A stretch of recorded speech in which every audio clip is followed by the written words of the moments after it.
Movie की शुरुआत हुआंगजिन से होती है, जो अपनी बीमार दादी के लिए दवाइयाँ ले जा रहा था, लेकिन इतने में एक तेज तरीन फरारी ने उसे टक्कर मार दी, जिससे हुआंगजिन की दोनों टांगे टूट जाती हैं। लेकिन गाड़ी में बैठे रईस बहन भाई उसकी मदद किए बिना ही वहाँ से भाग गए। फिर भी किसी तरह हुआंगजिन हॉस्पिटल पहुँच जाता है और वो धीरे धीरे अपने होश खोने लगता है। मगर उस समय भी हुआंगजिन को सिर्फ अपनी दादी और अपने डूबते हुए फुटबॉल करियर की चिंता हो रही थी, क्योंकि आज ही के दिन कोरिया के सबसे बड़े फुटबॉल क्लब में उसकी सिलेक्शन हुई थी, जिसकी खुशखबरी देने के लिए वो अपनी दादी के पास ओल्ड एज होम जा रहा था। और उसी वक्त उन दो जुड़वा अमीर जादों ने रेड लाइट होने के बावजूद भी बेचारे हुआजिन को टक्कर मार दी। हुआजिन की हालत बहुत ज्यादा खराब हो जाती है, जिसके चलते डॉक्टर्स ने फौरन सर्जरी शुरू कर दी और हुआजिन की जान बचाने की पूरी कोशिश करने लगे। उसी दौरान वो जुड़वा अमीरजादे अपनी पावर का इस्तेमाल करते हैं और एक्सीडेंट वाली जगह की सीसीटीवी फुटेज को मिटा देते हैं। उन्होंने एक रिश्वतखोर पुलिस ऑफिसर को फोन किया और कहा अगर कोई कार एक्सीडेंट का केस आए तो उसे दर्ज ही न करें। साथ ही साथ उन्होंने रोड की सफाई करवाकर सारे सबूत भी मिटा दिए। लेकिन ये सब कुछ उन्होंने अपने पिता पार्क तेसो से छुप कर किया था, क्योंकि वैसे तो वो बहुत ज्यादा अमीर थे, लेकिन चलती सिर्फ और सिर्फ उनके पिता की ही थी। दरअसल पार्क तेसो चोसांग कंपनी के मालिक है, जो कोरिया की टॉप 10 बड़ी कंपनीज में से एक कंपनी है। इसीलिए पार्क तेसो को चोसांग कंपनी की रेपुटेशन बहुत ज्यादा प्यारी होती है। मगर साथ ही साथ उन्हें रेसिंग का भी बहुत ज्यादा शौक था। वो हर रोज रात को अपने गैराज में आते, जहाँ पर तरह तरह की एक से बढ़कर एक महंगी स्पोर्ट्स कार खड़ी होती, लेकिन उनकी फेवरेट स्पोर्ट्स कार बस एक ही थी, जिसे वो अपनी जान से भी बढ़कर चाहते थे। ये कार कोई और नहीं बल्कि वही थी जिसके अंदर उन दो जुड़वा अमीरजादों ने, यानी पार्क तेसो के जुड़वा बच्चों ने हुआंगजिन को उड़ा दिया था। चेयरमैन पार्क तेसो जैसे ही गैराज में आते हैं तो उन्होंने तुरंत ही अपने कार में हुए चेंजेस को पहचान लिया, क्योंकि चेयरमैन के बच्चों ने रातों रात कार को एक मर्तबा फिर से रिपेयर करवा लिया था। लेकिन जैसा कि पार्क तेसो बहुत ज्यादा शातिर है और अपनी कार को बहुत पसंद करते हैं, इसीलिए उन्हें समझ में आ गई कि यहाँ पर कुछ न कुछ तो गड़बड़ जरूर है। लेकिन इस बारे में वो गैराज के मैनेजर से कोई बात नहीं करते। वो तुरंत ही अपनी कार के अंदर बैठते हैं और अपनी कार में लगे हुए कैमरा को ऑन करने लगे। ये देखकर मैनेजर घुटनों के बल बैठकर पार्क तेसो से माफी मांगने लगता है। मैनेजर ने कहा मुझे माफ कर दीजिए, आप ही के जुड़वा बच्चे आए थे और मेरे कहने के बावजूद वो आपकी प्यारी स्पोर्ट्स कार को लेकर शहर में घूमने चले गए। पार्क तेसो को ये देखकर अपने बच्चों पर बहुत गुस्सा आया। लेकिन तभी सीन शिफ्ट होता है और हम देखते हैं पार्क तेसो के बच्चों को, जिनमें से लड़की का नाम है कांगजे और लड़के का नाम है कांगसांग। वो दोनों आपस में बातचीत कर रहे थे कि कहीं बाबा को पता न चल जाए। अगर उन्हें पता चला तो हमारी सौतेली बहन की तरह हमें भी वो घर से बाहर निकाल देंगे।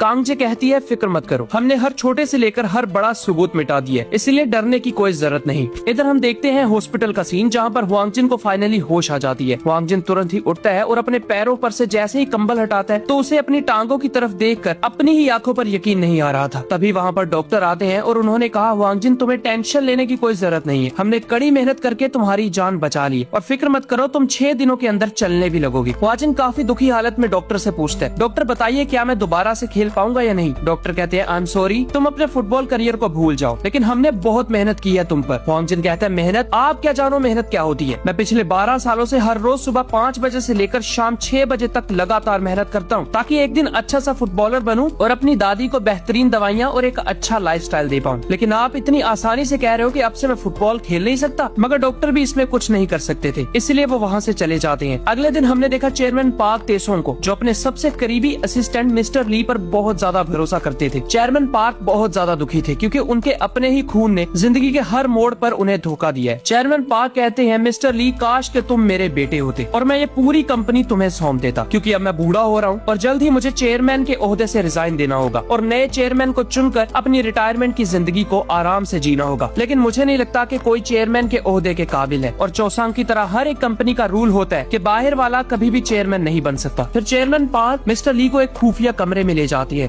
जिस कमरे के अंदर अरबों रुपए कैश, करोड़ों का सोना और कंपनी के बहुत ज्यादा इम्पोर्टेंट पेपर्स थे। चेयरमैन पार्क ने कहा मिस्टर ली इस खुफिया कमरे के बारे में तुम्हारे अलावा और कोई नहीं जानता। जब तक मुझे किसी पर भरोसा नहीं हो जाता और मैं अपना नया चेयरमैन नहीं चुन लेता, तब तक तुम भी इस राज को राज ही रखना। यहाँ सीन एक मर्तबा फिर से शिफ्ट होता है हुआंगजिन पर, जिसने हॉस्पिटल के अंदर उधम मचाया हुआ था, क्योंकि उसका ब्रेन इस चीज को बर्दाश्त नहीं कर पाता कि अब के बाद वो कभी भी फुटबॉल नहीं खेल पाएगा। और तो और हॉस्पिटल में सर्जरी का और उसकी मेडिकेशन का बिल भी बहुत ज्यादा आ रखा था, जिसके कारण हुआजिन को बहुत ज्यादा पैसों की भी जरूरत होती है। इसी तरह करते हुए 5 दिन बीत जाते हैं और इन 5 दिनों के अंदर हुआजिन ने अपनी दादी से एक मर्तबा भी बात नहीं की थी। वो जैसे ही चलने के काबिल होता है तो हुआजिन तुरंत ही पास के पुलिस स्टेशन में चला जाता है। हुआजिन ने कहा आज से 7 दिन पहले एक गाड़ी ने मुझे टक्कर मार दी थी, जिस वजह से मेरा करियर पूरी तरह से खत्म हो गया। मैं चाहता हूँ कि गाड़ी के मालिक को पकड़कर उसे कड़ी से कड़ी सजा दी जाए और तो और साथ में हर्जाने के पैसे भी। लेकिन जैसे कि वो पुलिस वाले बिक चुके थे तो वो हुआंगजिन को कहते हैं नहीं, हमारे डेटाबेस में ऐसी कोई रिपोर्ट या ऐसा कोई भी एक्सीडेंट दर्ज नहीं हुआ, ना तो वहाँ पर सीसीटीवी में कुछ दर्ज हुआ है और ना ही कोई गवाह है, इसलिए हम बिना सबूत के कोई भी एफआईआर दर्ज नहीं कर सकते। ये सुनकर हुआंग जिन तो मानो हक्का बक्का रह जाता है। उसके साथ पिछले हफ्ते से बद से बदतर ही होता जा रहा था। अगले ही दिन हुआ जिन को फुटबॉल क्लब से कॉल आती है। उन्होंने कहा हम तुम्हें निकाल रहे हैं क्योंकि अब तुम फुटबॉल नहीं खेल सकते। हुआ जिन तुरंत ही फुटबॉल क्लब के अंदर जाते हैं। वो उनके सामने रोया, गिड़गिड़ाया, लेकिन उन्होंने कहा बताओ, एक ऐसा प्लेयर जो खेल ही नहीं सकता, हम उसे पैसे देकर क्या करेंगे? इसीलिए हमने तुम्हारे साथ जो भी कॉन्ट्रैक्ट साइन किए थे हम उन्हें वापस ले रहे हैं। अपने आप को इतनी ज्यादा बुरी सिचुएशन में पाकर हुआ जिन दर्द से चूर चूर हो जाता है। इसलिए वो तुरंत ही जहाँ पर उसका एक्सीडेंट हुआ था उस सिग्नल पर जाकर कैमरा की ओर देखने लगा, लेकिन तभी उसके पाँव में दर्द होने लगता है और वो नीचे गिर गया। बेचारे हुआंग जिन के साथ एक भी चीज अच्छी नहीं हो रही थी, लेकिन यहीं से हुआंग जिन के अच्छे दिन शुरू होने वाले थे। जब हुआंग जिन को अपनी आंटी का फोन आया, जो हुआंग जिन को कहती है जिस रात तुम्हारा एक्सीडेंट हुआ था उस टाइम तुम मेरे साथ ही वीडियो कॉल पर थे और खुशकिस्मती से मैंने उस कॉल की रिकॉर्डिंग कर ली थी। मुझे पता है कि वो गाड़ी कौन सी थी जिसने उस रात तुम्हें टक्कर मारी, इसलिए मैं वो रिकॉर्डिंग तुम्हें भेज रही हूँ। बिना वक्त जाया किए ये सबूत पुलिस वालों के पास ले जाओ और देखना तुम्हें इंसाफ मिलने से कोई भी नहीं रोक पाएगा। ये सुनते ही हुआ जिन एकदम शॉक्ड हो जाता है, मगर इस मर्तबा वो पुलिस स्टेशन नहीं जाता। इस बार वो एक पब्लिक कैफे के अंदर जाकर उस फुटेज को अपने फोन के अंदर रिकॉर्ड कर लेते हैं। हुआ जिन ने इंटरनेट पर गाड़ी का नंबर सर्च किया तो वो किसी और की नहीं बल्कि चेयरमैन पार्क की ही गाड़ी निकलती है। बस इतना ही था कि हुआ जिन को चेयरमैन पार्क पर बहुत ज्यादा गुस्सा आने लगा, जिसके चलते वो नकली डिलीवरी बॉय बनकर चोसांग कंपनी के अंदर चला जाता है। उसने कहा ये पैकेज सीधा चेयरमैन पार्क को दे देना और कहना इसके अंदर इमरजेंसी डॉक्यूमेंट्स है। कुछ ही मिनट्स में वो पार्सल चेयरमैन पार्क तक पहुंच जाता है। चेयरमैन ने जैसे ही उस पार्सल को खोला तो उसमें वही फोटोज थी जिनमें उसी की कार ने हुआ जिन को टक्कर मारी हुई थी। ये देखकर चेयरमैन बहुत हैरान हो जाते हैं और फौरन ही उन्होंने हुआ जिन को अपने ऑफिस में बुला लिया। चेयरमैन ने कहा आज के समय में कोई भी एआई से नकली फोटोज बना लेगा, जिसके कारण हुआ जिन ने चेयरमैन को वही टक्कर वाली वीडियो दिखा दी, जिसे देखकर फाइनली चेयरमैन को यकीन हो जाता है कि हुआ जिन झूठ नहीं बोल रहा। चेयरमैन को फौरन ही याद आ गया कि बेचारे हुआ जिन को कांग सांग और कांग जे ने ही टक्कर मारी होगी, लेकिन ये बात चेयरमैन पार्क को गैराज के मैनेजर ने नहीं बताई थी। इसलिए हुआंग जिन कहता है बताइए आप मेरे करियर को तबाह करने की भरपाई किस तरह करोगे, लेकिन चेयरमैन पार्क कोई जवाब नहीं देते। इसलिए हुआंग जिन और भी ज्यादा भड़क गया और वो कहता है अगर आपको गाड़ी चलानी नहीं आती तो चुपचाप अपने घर में बैठो, शहर के अंदर यहाँ वहाँ गधों की तरह घूमते मत फिरो। ये सुनकर चेयरमैन पार्क जरा सा गुस्सा हो गए। वो तुरंत ही अपने टेबल पर जाकर बैठते हैं और अपने ड्रॉर में से एक ब्लैंक चेक बाहर निकालते हैं। चेयरमैन ने कहा ये मेरा साइन किया हुआ चेक है, तुम इस पर जितनी भी रकम भरोगे मैं तुम्हें देने के लिए तैयार हूँ। हुआंग जिन ने कहा मुझे पता था तुम इस मैटर को पैसों से सोल्व करने की कोशिश करोगे, इसके अलावा तुम्हारी औकात भी क्या है। लेकिन इसके जवाब में चेयरमैन पार्क ने कहा देखो बेटा, अगर तुम वैसे किसी तरह एक्सीडेंट में आ जाते और इसी तरह तुम्हारा करियर खत्म हो जाता तो बात तो फिर भी सेम ही थी, क्योंकि कोई भी फुटबॉल क्लब तुम्हें साइन नहीं करता। लेकिन मैं तुम्हें एक मौका दे रहा हूँ, तुम यहाँ जितने चाहे उतने पैसे लिख सकते हो और अपनी बची हुई जिंदगी ऐशो आराम से जियो। लेकिन याद रहे तुम्हारे पास सिर्फ और सिर्फ 3 घंटे हैं। जैसे ही 3 घंटे खत्म हो जाएंगे तुम दोबारा से मेरे ऑफिस में आओगे और तुमने जितनी रकम इस चेक पर लिखी होगी मैं तुरंत ही वो रकम तुम्हें दे दूंगा। इसलिए हुआंग जिन वहाँ से चला जाता है। जब वो नीचे बैठकर इंतजार कर रहा था तभी उसे अपनी दादी का वीडियो कॉल आया। वो हुआंग जिन से कहती है मुझे पता था कि तुम एक ना एक दिन बहुत बड़े फुटबॉल प्लेयर बनोगे, इसलिए खुशी में यहाँ वहाँ मत फिरते रहना, जल्दी से टाइम निकाल कर मेरे पास ओल्ड एज होम आ जाना और हम बैठकर खूब बातें करेंगे। लेकिन तभी बेचारे हुआंग जिन को रोना आ जाता है, क्योंकि उसे नहीं पता था कि अब वो किस मुंह से अपनी दादी को फुटबॉल करियर खत्म हो जाने का कहेगा। इसीलिए वो फोन को बंद करता है और एक जगह पर बैठकर रोने लगा। लेकिन तभी उसे याद आया कि आखिरकार वो इतना झंझट सिर्फ और सिर्फ अपनी दादी के लिए तो कर रहा है। अगर वो चेयरमैन पार्क से 10 करोड़ रुपए मांग लेगा तो उसकी बची हुई जिंदगी सुकून से कटेगी। यहाँ हम देखते हैं चेयरमैन पार्क को, जिसने अपने बेटों को ऑफिस में बुलाया था, क्योंकि चेयरमैन को उन दोनों की हकीकत के बारे में पता चल जाता है। अपने पिता के चेहरे पर गुस्सा देखकर कांग जे तुरंत ही अपने घुटनों पे आ जाती है। कांग जे ने कहा मुझे माफ कर दीजिए, उस रात गाड़ी कांग सांग चला रहा था, मैं तो बस इसके साथ बैठकर शहर घूम रही थी। ये सुनते ही कांग सांग भी बहुत ज्यादा डरने लगा। वो भी घुटनों के बल बैठकर चेयरमैन पार्क से अपने किए की माफी मांगने लगता है। कांग सांग ने कहा प्लीज चेयरमैन, इसे मेरी आखिरी गलती समझकर माफ कर दीजिए। लेकिन चेयरमैन बहुत ज्यादा गुस्सा हो गए। चेयरमैन ने कहा तुम लोग गलतियां करते हो और ऊपर से मुझे बताते तक नहीं, इसीलिए ये गलती नहीं बल्कि चोरी मानी जाएगी। और तो और तुम लोगों ने सिर्फ और सिर्फ इस कंपनी को नुकसान ही पहुंचाया है। पिछले साल के रिकॉर्ड्स में पता चला कि कंपनी आगे बढ़ने की बजाय 200 करोड़ के घाटे में जा रही है। अगर ऐसे ही चलता रहा तो हमारी चोसांग एक दिन टॉप 100 में भी नहीं रहेगी, क्योंकि इसको चलाने वाले तुम जैसे निकम्मे और निठल्ले हैं। लेकिन अब मैंने फैसला ले लिया है, मुझे तुम दोनों से ज्यादा अपनी कंपनी प्यारी है, इसलिए आज शाम को घर जाते ही मैं तुम दोनों को अपने घर से निकाल दूंगा और आज के बाद तुम दोनों को एक फूटी कौड़ी भी नहीं मिलेगी। ये कहकर चेयरमैन पार्क वहाँ से जाने लगे। उन दोनों को अपने आप पर यकीन नहीं हो रहा था कि आखिर चेयरमैन ने अपने ही बच्चों से नाता तोड़ दिया, इसलिए वो हड़बड़ी के अंदर आकर अपने पिता की ओर जाने लगे ताकि उनसे माफी मांगकर ऐसा करने से रोक पाए। इधर हम देखते हैं हुआंगजन को, जिसने चेक के ऊपर 10 करोड़ की बजाय 100 करोड़ लिख दिया था और अब सीधा चेयरमैन पार्क के पास जा रहा होता है। इधर चेयरमैन पार्क भी लिफ्ट से बाहर आ जाते हैं। उनके पीछे पीछे ही कांग सांग और कांग जे बड़ी तेजी से चेयरमैन पार्क की ओर आ रहे थे। अफरा तफरी के दौरान कांग सांग का बैलेंस बिगड़ा और वो चेयरमैन पार्क के अंदर जा बचता है। चेयरमैन पार्क काफी तेजी से सीढ़ियों से नीचे गिरने लगते हैं और गिरते गिरते उनकी टक्कर हुआंगजन से हो जाती है और दोनों पलक झपकते ही बेहोश हो गए। फिर हम देखते हैं हुआंगजन को, जिसने अपने आप को हॉस्पिटल के बिस्तर पर पाया। वो यहाँ वहाँ देखता है, लेकिन जब उसने अपने आप को शीशे में देखा तो वो अपने ही चेहरे को देखकर डर जाता है। उसने कहा, ये तो मैं हूँ ही नहीं, ये तो मैं वही लड़का बन गया हूँ जिस लड़के को मेरे बच्चों ने कार से टक्कर मार दी थी। हुआंगजन ने डॉक्टर से पूछा, बताओ तुम्हें मैं क्या नजर आ रहा हूँ? डॉक्टर कहते हैं, तुम्हारा नाम हुआंगजन है और प्लीज बेड पर लेट जाओ, हमें तुम्हारे और भी चेकअप्स करने होंगे। हुआंगजन कहता है, तमीज से बुलाओ, मेरा नाम पार्क तेसो है और मैं चोसांग कंपनी का चेयरमैन हूँ। मुझे कभी भी किसी ने इतनी बदतमीजी से नहीं बुलाया। यहाँ हम देखते हैं चेयरमैन पार्क तेसो को, जो हॉस्पिटल के अंदर लेटे होते हैं। उन्हें अभी तक होश नहीं आई थी और डॉक्टर ने चेयरमैन पार्क तेसो की दूसरी पत्नी को कहा, इनकी हालत बहुत ज्यादा नाजुक है, हो सकता है इन्हें आज ही होश आ जाए और हो सकता है इन्हें पूरा साल होश न आए, इसलिए आपको हर लिहाज से तैयार रहना होगा। तभी वहाँ पर मिस्टर ली आ जाते हैं, जो चेयरमैन पार्क तेसो की दूसरी पत्नी चोसुन को कहते हैं, आपको चिंता करने की कोई जरूरत नहीं है, हम चेयरमैन का इलाज दुनिया के सबसे बेस्ट डॉक्टर से करवाएंगे। इधर हम देखते हैं हुआजिन को, जो असलियत में चेयरमैन पार्क थे। यानी जब उन दोनों की टक्कर हुई तो हुआजिन का दिमाग चेयरमैन पार्क की बॉडी में चला गया और चेयरमैन पार्क का दिमाग हुआजिन की बॉडी में। हुआजिन यानी चेयरमैन पार्क उसी कमरे के बाहर थे जहाँ पर उनकी रियल बॉडी पड़ी हुई थी। तभी वहाँ पर मिस्टर ली आ जाते हैं, लेकिन इतने में ही चेयरमैन ने अपनी बॉडी की ओर भागना शुरू कर दिया। अब असलियत में वो थे तो हुआंगजन की बॉडी में, जो बहुत ज्यादा मजबूत थी, इसलिए वो लोगों को धक्का देकर अपनी असली बॉडी के पास पहुँच जाते हैं। लेकिन वहाँ जाते ही अचानक से हुआजिन यानी चेयरमैन पार्क के शरीर में और दिमाग में बहुत तेज दर्द होने लगता है, जिससे हुआजिन यानी चेयरमैन पार्क वहीं पर नीचे गिर गए और अब से हम हुआजिन को चेयरमैन पार्क ही कहेंगे। इतने में ही वहाँ पर सिक्योरिटी वाले आ गए और उन्होंने चेयरमैन पार्क को उठाकर वहाँ से बाहर फेंक दिया। जब वो सीढ़ियों में खड़े होते हैं तभी वहाँ पर उनकी अपनी ही बेटी, जिसका नाम है गुयंग, वो न्यूयॉर्क से आ जाती है। चेयरमैन उसे देखकर बहुत ज्यादा हैरान हुए। चेयरमैन ने कहा, आखिर तुम न्यूयॉर्क से यहाँ पर क्या कर रही हो? तुम्हें तो मैंने घर से निकाल दिया था और अमेरिका भेज दिया था, लेकिन तुम मेरी इजाजत के बिना यहाँ कैसे आई? तभी चेयरमैन ने गुयंग का कार्ड देखा, जहाँ पर गुयंग ने अपना एक फेक नाम बनाकर चोसंग के अंदर एंट्री ले ली थी, यानी वो चोसंग के अंदर ही जॉब करती है। चेयरमैन की बातें सुनकर गुयंग को बहुत ज्यादा गुस्सा आता है, इसीलिए उसने चेयरमैन को दीवार के साथ लगा दिया और काफी दर्द देने के बाद वो चेयरमैन को छोड़ देती है। गुयंग ने कहा, मुझे नहीं पता कि तुम्हें मेरा असली नाम किस तरह पता है और तुम्हें ये कैसे पता कि मैं न्यूयॉर्क में थी, लेकिन अगर तुमने किसी को भी बताया तो मैं तुम्हें जिंदा नहीं छोड़ूंगी। तभी वहाँ पर कांग जे और कांग सांग आ जाते हैं, जिस वजह से गुयंग तुरंत ही वहाँ से भाग गई। कांग सांग कहता है, हमें तुमसे एक बहुत इंपॉर्टेंट बात करनी है। तभी सीन शिफ्ट होता है और हम देखते हैं गुयंग और उसकी माँ चूसुन को,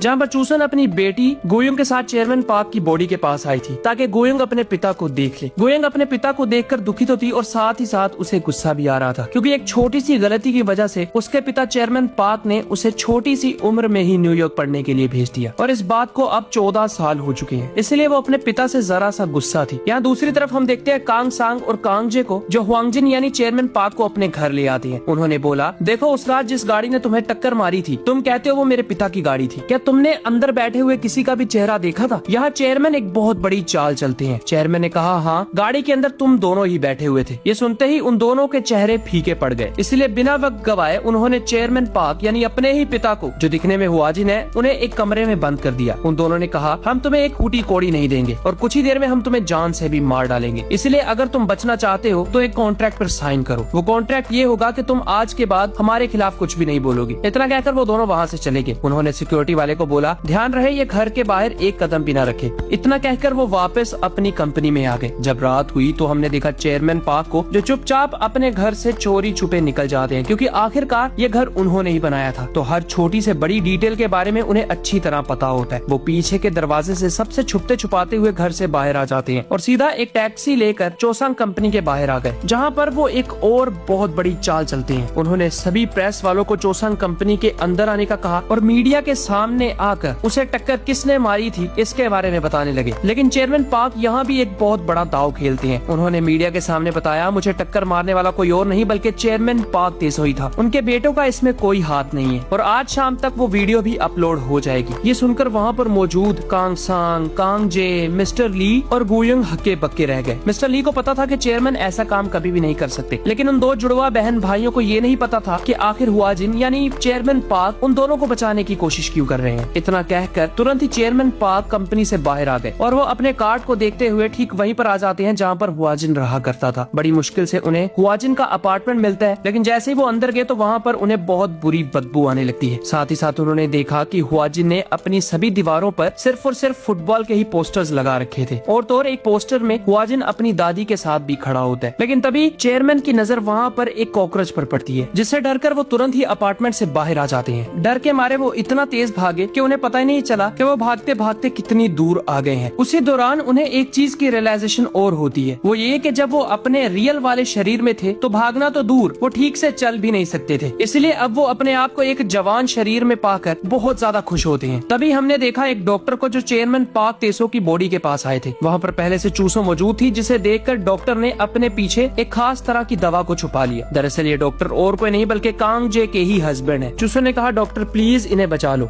डॉक्टर कहते हैं अभी हमें सिर्फ और सिर्फ प्रे ही करनी चाहिए, इसलिए आप मेरे साथ घर चलिए और चेयरमैन को जरा सा वक्त दीजिए। इतना कहकर उसने छुपते छुपाते हुए एक ड्रॉर के अंदर उस दवा को छुपा दिया और चूसों को लेकर अपने साथ घर चला गया। जाते जाते उसने मैसेज किया, जिससे कांग जे को पता चल जाता है कि डॉक्टर ने अपना काम नहीं किया। अगले ही पल वहाँ पर छुपते छुपाते हुए चेयरमैन पार्क आ गए। वो अपनी बॉडी के पास आते हैं, लेकिन इस मर्तबा वो अपनी बॉडी के ज्यादा करीब नहीं गए। इस बार वो एक इम्पोर्टेंट काम करने के लिए आए थे। उन्होंने अपनी छड़ी के हैंडल को खोला और उसे अपने पास रख लिया। जब वो वहाँ से जा ही रहे थे कि इतने में वहाँ पर कांग सांग और कांग जे आ गए और उनकी आवाज सुनकर चेयरमैन पार्क एक सोफा के पीछे छुप गए। कांग जे और कांग सांग दोनों अपने पिता की बॉडी के पास खड़े होकर ये बातें कर रहे थे। अच्छा ही हुआ कि हमारे पिता कोमा में चले गए, लेकिन ध्यान रहे ये उठने नहीं चाहिए, वरना ये हमें घर से बाहर निकाल देंगे और इतनी बड़ी कंपनी हमारे हाथों से निकल जाएगी। ये सब कुछ दूर छुपे हुए चेयरमैन कांग जो हुआंगजिन की बॉडी में है वो अपनी आंखों से देख और अपने कानों से सुन रहे थे। फिर कांग जे ने ड्रॉर के अंदर से वो दवाई निकाली और जैसे ही वो चेयरमैन को ये दवा देने लगते हैं तभी चेयरमैन ने अपनी आंखें खोल ली। हुआंगजिन की बॉडी में मौजूद चेयरमैन ये देखकर हैरान हो गए, क्योंकि उन्हें समझ आ जाती है कि चेयरमैन की बॉडी में अब वो खुद नहीं बल्कि हुआंगजिन आ गया है। अपने पिता की आंखें खुली देखकर कांग सांग और कांग जे हक्के बक्के रह गए। तभी हुआंगजिन यानी चेयरमैन ने अपने बिस्तर से उठने की कोशिश की और अगले ही पल हुआंगजिन ने कांग सांग का हाथ पकड़ लिया। ये देखकर कांग सांग बहुत ज्यादा डर जाता है, लेकिन पीछे से कांग जे ने एक तकिए की मदद से अपने पिता का गला घोटने की कोशिश की। सांस ना आने की वजह से हुआंगजिन का दम घुटने लगता है। जैसे जैसे चेयरमैन की बॉडी यानी हुआंगजिन का दम घुटता, वैसे वैसे दूर छुपा हुआ हुआंगजिन यानी चेयरमैन का भी दम घुटते जाता। लेकिन वहाँ पर चेयरमैन अपने दिमाग से काम लेते हैं और पास ही में मौजूद अलार्म के बटन को दबा देते हैं, जिससे अलार्म बजने लगा और सभी हॉस्पिटल वाले तुरंत ही यहाँ वहाँ भागने लगे। अलार्म की आवाज सुनकर कांग जे ने तुरंत ही नीचे गिरी हुई दवाइयों को उठाया और कांग सांग को लेकर वहाँ से भाग गई। जैसे ही चेयरमैन की बॉडी को जरा सी राहत मिलती है तो हुआंगजिन में मौजूद चेयरमैन को भी बहुत सुकून मिला और काफी हड़बड़ी के अंदर वो हॉस्पिटल से बाहर आ जाते हैं। वो अपने बच्चों का इतना घटिया रूप देखकर बहुत टूट गए। चेयरमैन ने कहा, काश मैंने ये चीज देखी ही ना होती, और बार बार कांग सांग और कांग जे की उस हरकत को याद करके फूट फूट कर रोने लगे। रोते रोते चेयरमैन ने अपनी पैंट के जेब में से वही चेक निकाला जो चेक उन्होंने हुआंगजिन को दिया था और फौरन ही उन्हें हुआंगजिन के बारे में बहुत अफसोस होने लगता है। लेकिन उससे भी ज्यादा अफसोस उन्हें अपनी ही औलाद पर हो रहा था। जब काफी ज्यादा रोना धोना हो गया तो चेयरमैन अपनी हिम्मत को समेटते हैं और तुरंत ही कांग जे और कांग सांग के पास आ गए। चेयरमैन ने कहा, आप दोनों ने मुझसे बोला था कि मैं अपना फैसला तुम लोगों को सुनाऊं, इसलिए मेरा फैसला यह है कि तुम मुझे चोसांग के अंदर नौकरी दे दो और मुझे नौकरी फाइनेंस डिपार्टमेंट के अंदर चाहिए, यानी जहाँ पर पूरे चोसांग ने कितना पैसा कमाया और कितना गवाया वहाँ हिसाब किताब होता है। और अगर तुम ऐसा नहीं कर सकते तो मैं तुम्हारी असलियत मीडिया के सामने ला दूंगा। इसलिए डर के मारे कांग सांग और कांग जे हुआंगजिन यानी चेयरमैन पार्क को नौकरी दे देते हैं। फिर सीन शिफ्ट हुआ और हम देखते हैं चेयरमैन पार्क यानी हुआंगजिन को, जिसके पास मिस्टर ली आते हैं। मिस्टर ली ने कहा, मैं चेयरमैन को अच्छी तरह से जानता हूँ, चेयरमैन कभी भी किसी के साथ इतना ज्यादा बुरा नहीं कर सकते। अगर उनसे गलती हुई भी थी, जो मुझे लगता है नहीं हुई, तो वो उसे सुधारने के लिए वहीं पर रहते, कायरों की तरह भागते नहीं। हुआंगजिन यानी चेयरमैन मिस्टर ली की बात सुनकर बहुत ज्यादा दुखी हो जाते हैं। फाइनली उन्हें कोई एक इंसान ऐसा मिला जो अभी भी उन पर विश्वास करता है। लेकिन हुआंगजिन यानी चेयरमैन मिस्टर ली को जरा सा भी शक नहीं होने देते कि ये और कोई नहीं बल्कि चेयरमैन ही है, और मिस्टर ली को भी बुरा भला कहकर वहाँ से चले जाते हैं। यहाँ चेयरमैन का आज नौकरी पर पहला दिन था और काफी कड़ी मेहनत के बाद रात हो जाती है। जैसे ही रात हुई तो सबसे छुपते छुपाते हुए चेयरमैन अपने ऑफिस में आ गए। जहाँ आते ही उन्होंने देखा कि ऑफिस में अब उनकी एक भी पिक्चर नहीं है। कांग जे और कांग सांग ने सभी पिक्चर्स को हटवाकर चेयरमैन का रूम खाली कर दिया था, लेकिन चेयरमैन उसी खुफिया रूम के अंदर आए जो उनकी स्टिक के हैंडल से खुलता था